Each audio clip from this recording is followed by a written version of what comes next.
And then just a few years ago, they actually sold the business for £26 million. So this really can have a huge impact on a business if you do this right. So the outreach process, then, how does this actually work? So we need to think about, there's obviously planning involved.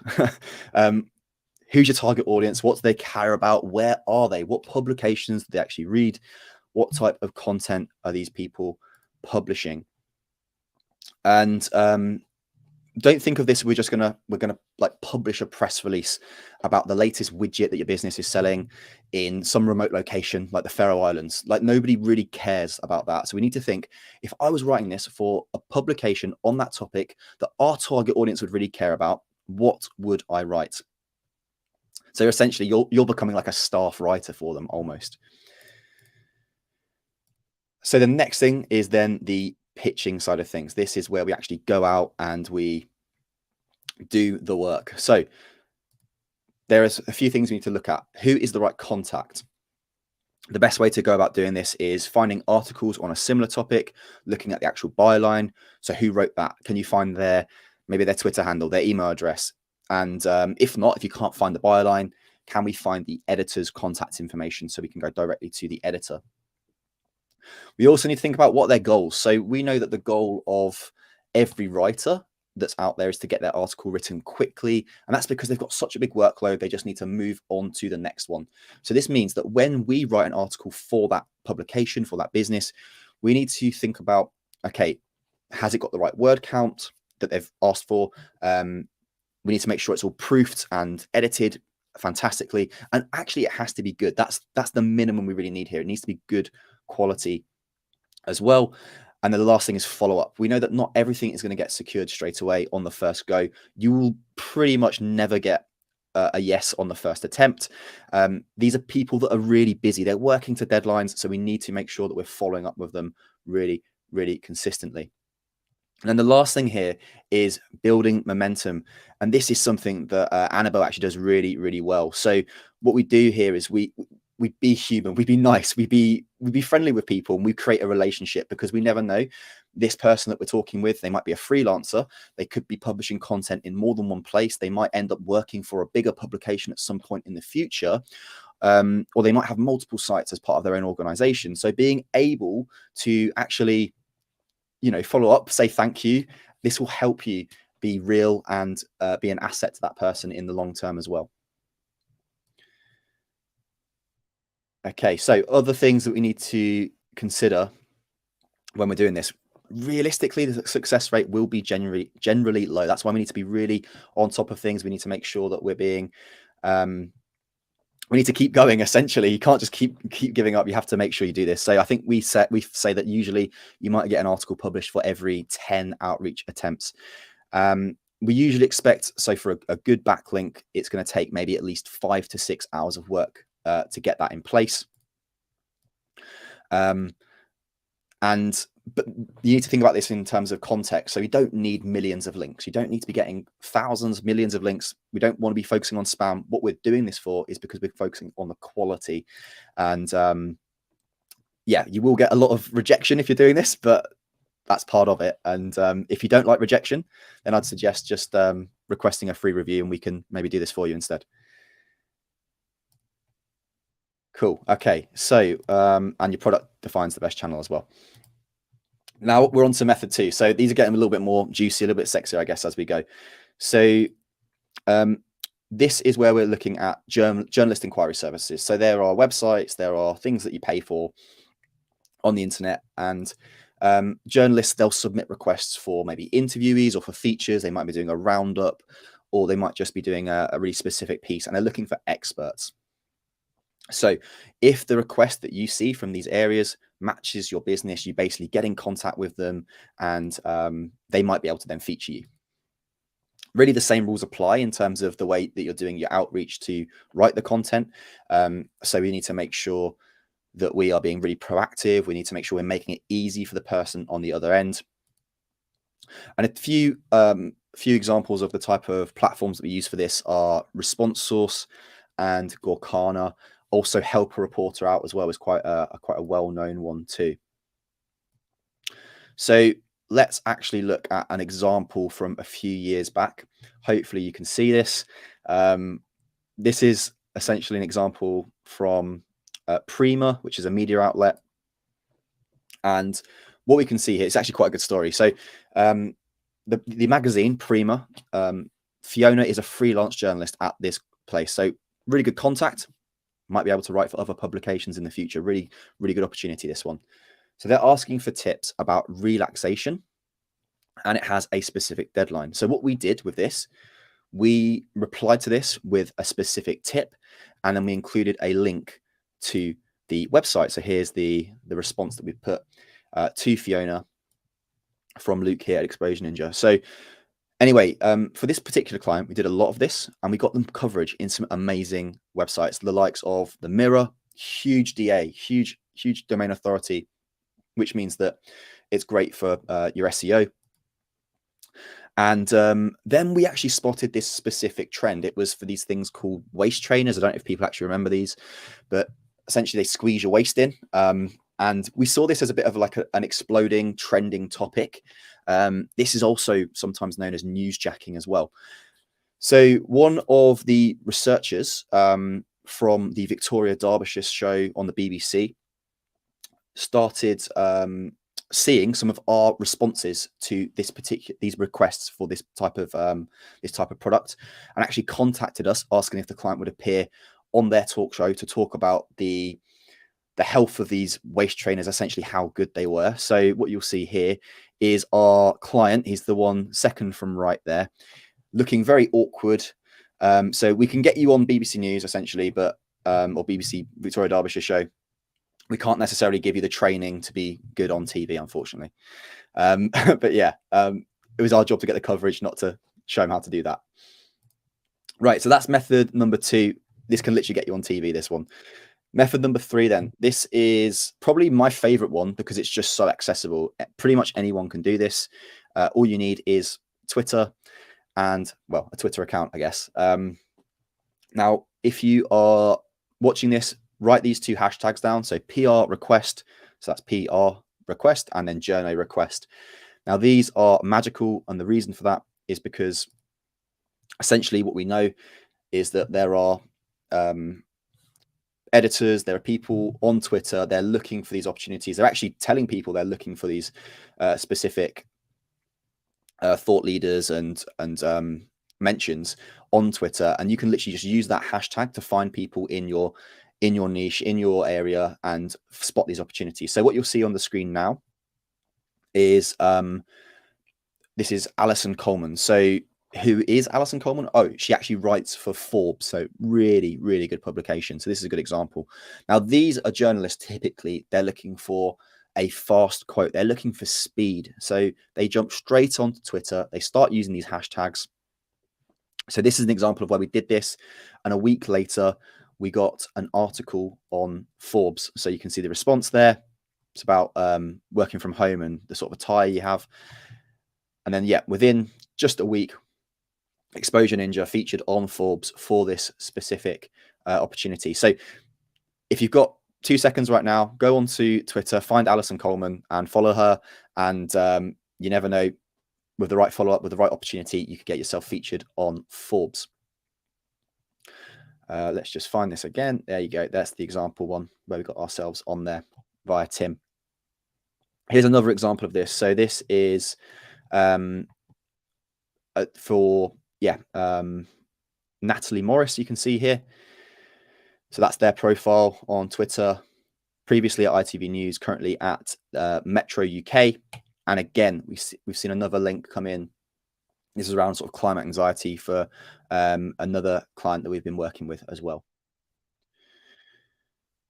So what we're going to do now is actually pass over to Annabelle. She's got some of her own examples here, and I'll let Annabelle take the reins. Hi, Freddie. Thank you so much. So just going to go through a few more examples. Hi, everyone. So just going to go through a few examples of ways I've actually managed to get my clients into some of the really good top publications out there. So just waiting on the screens to show you. But one of my clients that I work with, Freddie actually said when he was talking about boring businesses, he mentioned medical businesses. I've got to disagree.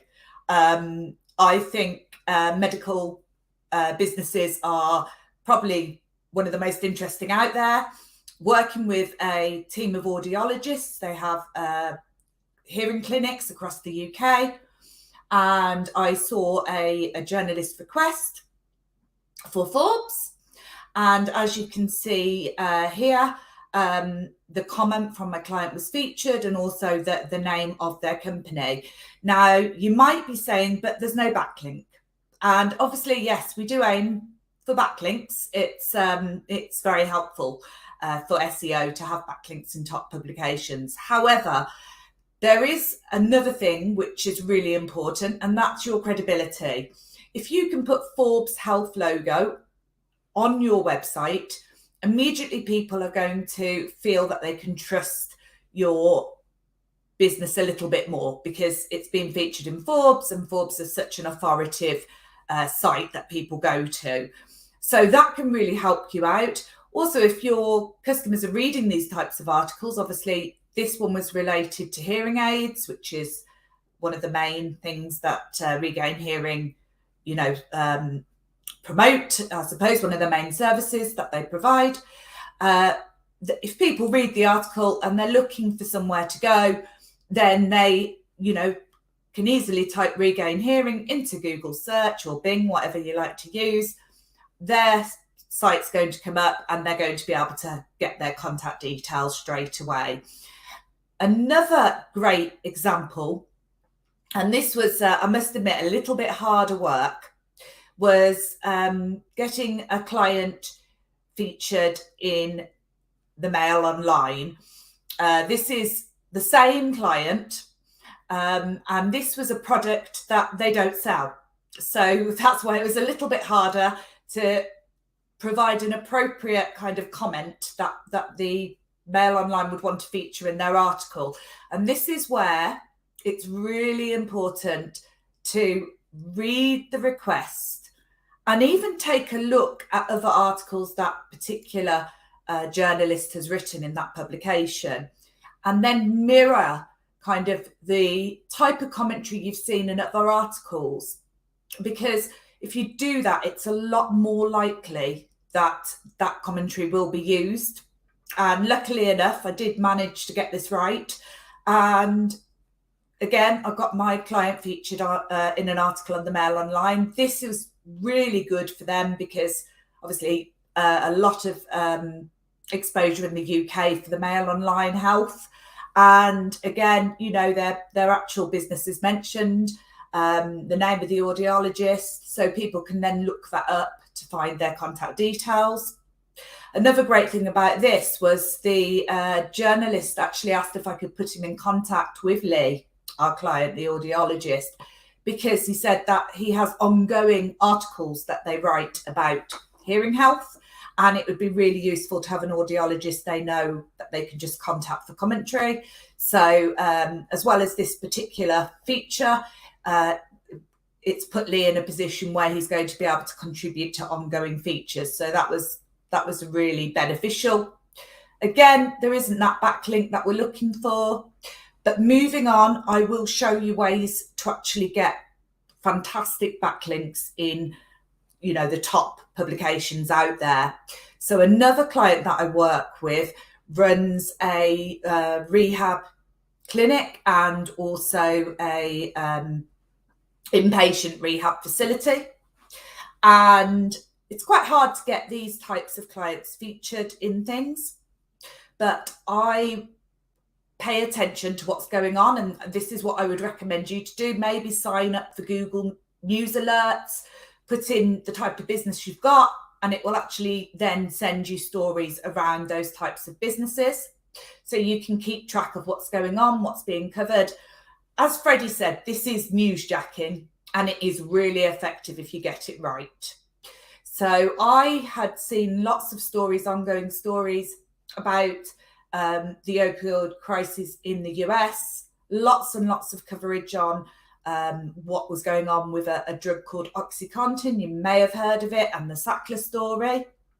It had also been covered in a really interesting series that had also been featured in the media called Dope Sick, that I watched on Disney, but I think you can watch it on a few different channels. So I knew this was something really, really topical. But how did I turn it around from US coverage to UK coverage? What I actually did was I contacted the editor of The Independent. I explained that I'd been looking at all these stories that had been covered in The Independent and The Guardian and The Times, but there seemed to be a gap. No one was covering what was going on in the UK.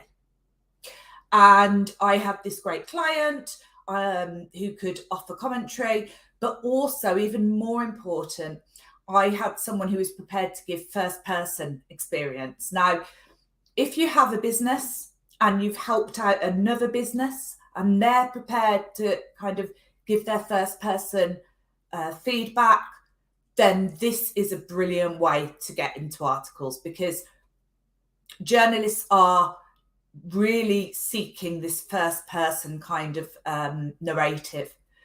So moving, if Freddie can move on to the next slides, that's great. Thank you, Freddie. You can see that the commentary that I provided from one of my clients, if that makes sense, as someone who'd been to Step by Step, to been to their residential rehab clinic, was quite extensively featured here. Now, to do this, what I actually did was I spoke with Adam, and I made a note of different comments that he said that I thought would be juicy, that would be interesting, and that were likely to be featured. Because obviously, you know, if it's something very generic, it's not so likely to be featured in an article. So you can see some of the commentary here about him saying that opioids made him feel like Jesus, and also then going on to the actual read he had at Step by Step and how that basically saved his life. And you can see there we did actually get a live link. Really, really good one, because, you know, very good reflection on the service step-by-step recovery offer. And the live link is their actual business name as well, so really helps them out with their SEO. Plus, it's The Independent, you know, it's one of the top UK newspapers. So that was a real achievement. One thing I will say is this one didn't happen kind of from just one pitch.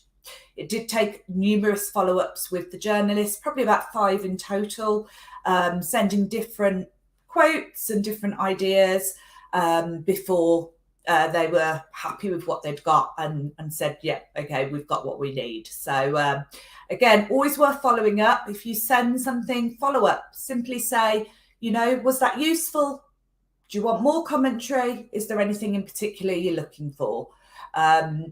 And journalists, you know, they, in general, they really appreciate this, and they will respond, and they will help you out. They'll kind of tell you what they're looking for, so you know what to provide. So I'm really proud of that one. Moving on, one thing I will also mention, just a resource that Freddie missed that I love, is Quoted. The paid version of Quoted is really expensive.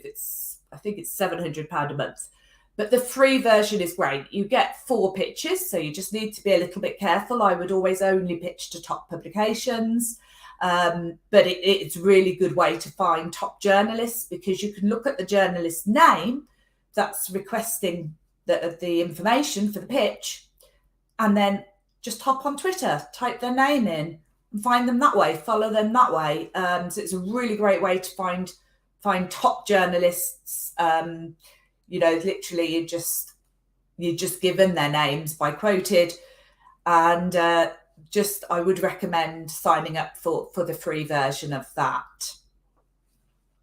Awesome, thanks, Annabelle. I've put that in the chat for people to see. So Yeah, that's another really good resource that that people can use. And thanks for letting us know all about your personal experience with that as well. There's some absolutely incredible links there, and I didn't mean medical's boring to you. I meant it's boring to some other people. So sorry about that. No, Anyway, that's all right. Yeah, you've always got to think like you were saying with boring businesses, Freddie. There's going to be journalists out there that don't think it's boring, that they absolutely love that industry. They're really passionate about writing about it. So yeah, I think just a little last tip from me is no matter how boring you think your business is, there'll be a journalist out there looking for commentary. that's a really good point, and that feeds in really nicely then to the next recommendations. So go on to Twitter and use those hashtags. Feel free to use the free trial for the help reporter out quoted different services there as well. Do request a free marketing and website review from us. If you're not quite ready for the review yet, based on the sort of questions we're asking, you will still get some amazing free content and really useful stuff. So all really good free goodies, no matter what you put in there. And yeah, so that is, I think, everything in terms of the presentation. Does anybody have any questions? What we'll do is we'll just let you have a couple of minutes to put some stuff into the chat, and I might need to get Annabelle back on just to help answer some of these, as she is the expert here. But yeah, that was awesome. Thanks so much, guys. Yeah, it was fantastic. Thank you so much to both of you. I thought I'd ask a question, Annabelle, about what's the most challenging part of doing outreach, would you say? I think it is accepting that you're not going to get responses. Journalists, they might get 60 people pitching a day. So you do need to just kind of accept that you're not always going to get a response, and not take it to heart, not think, oh, that journalist isn't worth contacting again. It might just be that you weren't quite the right fit for the article they were writing, but it doesn't mean you're not going to be the right fit for the next article. So just don't be put off by that. And then the other kind of challenging thing is getting the right subject line, because obviously they're getting so many emails coming in. You do need to capture their attention with the subject line. What I find works really well is putting pitch in caps and then giving them an idea for a title. So for the Independent, I think I put something along the lines of UK past addict discusses his experience with opioids, something along those lines, so they knew exactly what I was pitching, that I was pitching them a first source, a UK addict who could talk about opioids. So just make it really clear what you can provide in the subject line. Yeah, I was literally just going to ask about subject lines after that, because I think that's so important, because like you said, they're getting so many emails a day. Another question I would ask you as well, just because I have friends who kind of work in PR, sometimes journalists can get quite upset if you send them a pitch that doesn't suit them. How would you handle that situation if you received an email back kind of from a journalist who wasn't very, very happy? Would you try and save the relationship? What kind of thing would you respond? You know what? I've got to be really honest. I've sent out hundreds and hundreds of emails, and I've never had that happen. Not once, not in 2 years of sending out emails. I've never had a journalist kind of send me a kind of negative response. Now, I don't know if that's because I'm getting the pictures right in the first place, or if it's kind of just a general reflection. I don't think they've got time. I just don't think they've got time to send out negative responses. If they don't like what you said, they're just going to ignore you. So I can't really answer that. I suppose theoretically, I would simply send a response saying, I completely understand. Obviously, this client isn't a good fit. However, I'm happy to provide future clients for you. And then obviously, if you're doing this for your own business, you could maybe put a few ideas down. You could say, these are other subjects we could talk about. Do let me know if I can be of any further help, something along those lines. Yeah, very, very positive indeed. I expect that maybe you choose your journalists and editors wisely and make sure that you're pitching them stuff that will be of interest to them, for sure. Exactly. Just one thing I will say, because this is so important, is obviously journalists are going to block people that send them pictures that aren't appropriate on a regular basis, because they just don't want their inbox flooded with pictures from PR people that, you know, aren't looking at what they need. So make sure, you know, if you're pitching a journalist and you've got, I don't know, a company that does something to do with climate, for example, make sure they're an environmental journalist that you're pitching. Don't pitch someone who writes fashion articles about your product if it's, you know, preventing forest fires, for example, because they're just going to block you. And also journalists talk to each other.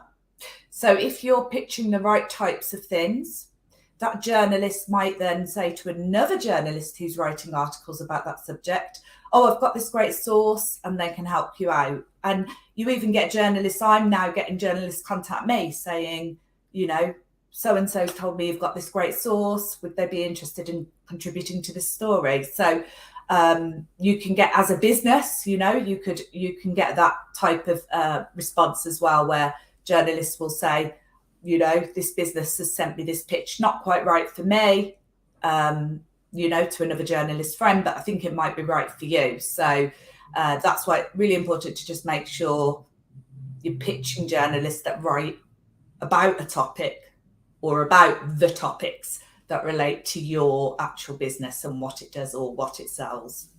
Absolutely. Yeah, that's a really, really good point. We've got a couple of questions that have come through from the audience. We've got this one from Leonie saying, is there anything you'd recommend for a super niche company? We're a specialist industrial cleaning company. I'm not really sure where to start. It's not a particularly glamorous topic. So where do you kind of start with researching publications and finding editors when it's quite a niche topic? It's really funny that this question's come up. I actually saw a journalist request today on Twitter, and they were saying niche companies that, you know, have stories behind why they started the company. I'll be honest, I can't remember what publication it was for. I'm not even sure if it was specified, but when I looked at the journalist, you know, they had bylines in The Independent and The Guardian and Forbes and Cosmo. So, you know, really good journalists, probably going to be an article in a high rated publication. So for your particular business, industry cleaning, have you got any unusual stories? Have you cleaned any businesses that are a bit different? You know, that's one way to angle it. That would make it interesting. Yeah, no, I totally agree. And you'd be surprised at the type of questions that come through on, for instance, the Harrow emails. Like there was one time when there was one publication that was constantly asking, which are the best pillows you would like for an Airbnb? Which are the best towels for an Airbnb? And they were that specific. So you never know what's going to come through on websites like that. Like there are a lot of topics that are super niche where they want an expert in that area. So yeah. And Dale shared a cleaning client that we've had huge success with. If you'd like to have a look, you should be able to copy and paste that, or you can just go to exposureninja.com/case study/MCS cleaning. Have another question from Charles. I get a lot of emails asking if I'm interested in paid commentary, etc., in national newspapers and online pages. Are these worth doing? So this is a question really about paid sponsored content, which I'm not sure if either of you know much about and what you have to kind of share about whether that's worth doing. What I would say is that there's a lot of PR agencies out there that do this. And they do get good results because it's what they do. It's what, you know, that's how they make their money, is getting people into these publications. There is a difference between being in a publication that you've paid to actually be in, because it normally will say like sponsored somewhere on the article at the top. And, you know, as a reader, I must admit, I always skip any article that says sponsored. So that's kind of something worth considering. Although you can still use the logo, obviously, on your site. So that has some value in it. The only other thing I would say is you will pay very high rates to be in publications like Forbes. I think it's something around $5,000. So, you know, you're looking at a lot of money, which, to be perfectly honest, you know, I got my client into Forbes just by responding to a Harrow inquiry. So I think it does depend on your business and how much time you want to invest in outreach. You know, it might even be worth considering outsourcing it to a company like ours. Probably be less expensive than kind of actually paying to be in publications, and more beneficial because you haven't got that horrible sponsored kind of thing at the top of the article. Yeah, exactly. It's just like sort of the question of Google ads versus SEO as well. They both work. One, though, you have to pay up front, and that's basically the same thing here, isn't it? It's how much are you willing to sort of invest versus making it more organic and long term. Yeah, 100%. I think it's worth thinking about as well. You know, is it worth being in actually a smaller publication for free that your target audience actually read, as opposed to paying to be in a huge newspaper where actually the people reading it aren't really your audience? Like, for instance, we were discussing an industrial cleaning company earlier. If you were to read about that in, like, I don't know, the Daily Mail, I think you'd be a bit like, what is this article doing here? Whereas if you were reading about it in potentially a more niche publication that focus more around, you know, your industry and the kind of industries that you clean for, that makes a lot more sense and would probably be a lot more worth your time and worth your money. I'll give a couple more moments for people to ask some more questions, but I don't know if there's anything, Freddie or Annabelle, that you would like to add that you feel like you didn't cover, any things that have popped up since we've talked about the questions, anything like that you might want to discuss. So go on, Annabelle. Freddie. You go first. No, you go. I was just going to pick up on what you just said about going into industry-specific publications, and just a nice kind of outreach you can do is look up those industry-specific publications on Google, find the editors and contact them, because, you know, you've probably got a relatively high chance of getting a response if you do that. Follow it up. And yeah, I would agree with you that that's really worthwhile doing if you're, you know, a more niche style business. Really, Freddie? Yeah, my question to you, Annabelle, was going to be, how many contacts do you reckon you have now, and how long has it taken you to build that up? So it's the difference basically between trying to do this yourself versus maybe working with an agency like us who has multiple people doing this day in, day out.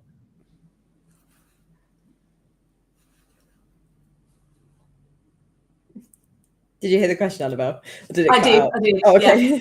Yeah. So I've actually found that having a good Twitter profile is the best way to build up contacts, because you can just follow the journalists, or if you see their names on a pitch unquoted or Harrow, you can look them up and find them that way and follow them. And what you want to do is you want to create a relationship with them. And just a few little tips, as well as following them, make sure that you go to your kind of homepage, because then it will bring up the articles that they're writing, rather than just going to the journo request page and looking at their requests. Make sure you heart their articles. If there's something that resonates with you, make a comment about it. It is really appreciated. You wouldn't believe how much hate mail and hate commentary that journalists get. So anything really positive will help you stand out. And, you know, send them a little private message with your email saying, you know, I can help if you ever need commentary. I have lots of different clients. Or if you're a business, you know, this is my business. Again, make sure if you're doing this, that you're doing it for a journalist that writes about your area of business or your industry. I would say, sorry, just to answer your question, Freddie, I do tend to be a bit of a tangent queen, it's taken me about a year to build up around 90 contacts, but they're not just any contacts. These are journalists that write for the really, really top publications. Yeah, I was going to say it makes a huge difference when you have these contacts that you actually have a relationship with, that you know that you're going to be able to provide them with something good. You know, they know that, and then you know that you'll be able to get a good result out of it. And sort of, you can ask them, hey, could you link to this page, or could you do this, or, you know, it makes such a huge difference. Then you're not just shooting out emails into the void and just hoping. You know, you're spending your time wisely and it's not being wasted. So yeah, I think that's hugely important. Like Freddie said, you know, it can be really difficult to do, and us at Exposure Ninja have a whole team of people who are creating these contacts themselves, so you don't have to worry about that because we already have them. Dale said, I don't know if this is a question or not, but a ninja once told me that sending along everything the journalist needs, like images, videos, links, etc., in the first email can sometimes be more useful to the journalist than drip feeding emails. Would you say, from your experience, Annabelle, that that's true? Do you think it's better to send everything across initially, or do you think it depends on the type of pitch you're doing and the type of article? I would actually agree with Dale. In your initial kind of pitch, if there's anything you think might help the journalist, add it in, even if it's maybe slightly unrelated. If you think it will help, then just add it into your pitch. Just one thing I'll say for links is that because journalists receive emails with links in, that can be when you click on them, it can cause a virus. They tend not to click on links and emails. So you're better attaching documents like a Word document with the actual kind of HTTP, so that they can just take that and put it into Google. That's just one thing that I have kind of learned over the time, that I tend to get a better response if, rather than putting kind of just the link, an active link, I give them the whole entire kind of link for Google itself, so they can see that it's not like a link that's going to cause a virus. But it's also worth following up.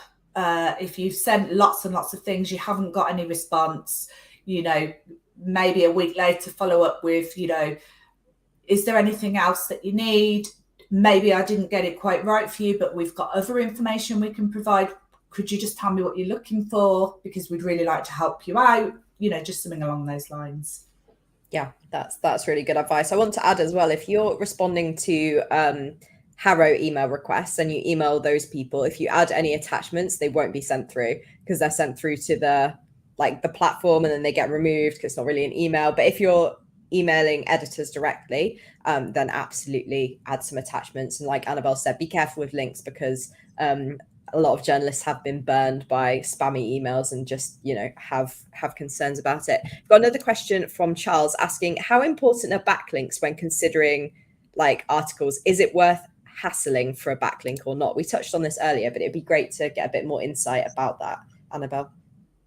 So it is, I wouldn't use the word hassling, but it is worth asking very, very nicely if it's possible to have a backlink. So, sorry, excuse me.